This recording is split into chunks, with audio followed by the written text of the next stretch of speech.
एसोफेगियल अचलसिया एक rare disorder है जो खाने और लिक्विड को स्टमक तक पहुंचने में दिक्कत पैदा करता है। ये दिक्कत दो वजह से होती है।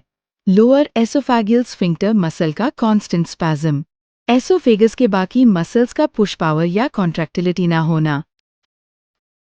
नॉर्मल एसोफेगस लेफ्ट साइड में दिखाया गया है और अचलसिया वेल पेशेंट का राइट साइड में। आप देख सकते हैं कि लोअर एसोफेगियल स्फिंक्टर जो एसोफेगस और स्टमक के बीच में होता है टाइट हो गया है।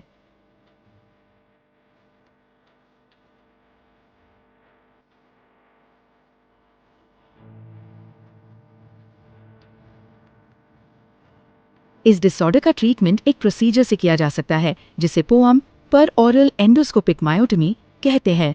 पर ऑरल का मतलब है मुंह के थ्रू जाना, एंडोस्कोपिक का मतलब है एंडोस्कोप का उसे करना, मायोटमी का मतलब है जो मसल्स सही से काम नहीं कर रही उन्हें कट करना। पोअम प्रोसीजर कैसे होता है? डॉक्टर एक फ्लेक्सिबल ट्यूब एंडोस्कोप जिसमें कैमरा और लाइट लगी होती है मुंह के थ्रू स्टमक तक इंसर्ट करता है।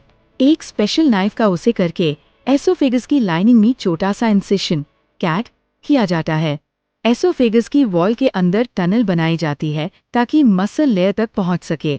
एंडोस्कोप के नाइफ से लोअर एसोफेगियल स्फिंक्टर और एसोफेगस के लोअर हिस्से के इनर मसल लेयर को कट किया जाता है।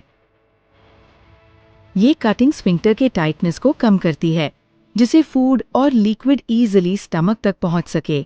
मायोटमी कंप्लीट होने के बाद डॉक्टर एसोफेगस की लाइनिंग को क्लोज करता है और एंडोस्कोप को रिमूव कर दिया जाता है। ये प्रोसीजर एक मिनिमली इन्वेसिव टेक्निक है जो अचलसिया के पेशेंट्स के लिए काफी इफेक्टिव है। वीडियो अच्छी लगी है तो वीडियो को लाइक करें और चैनल को सब्सक्राइब करें और ऐसी अच्छी वीडियो देखने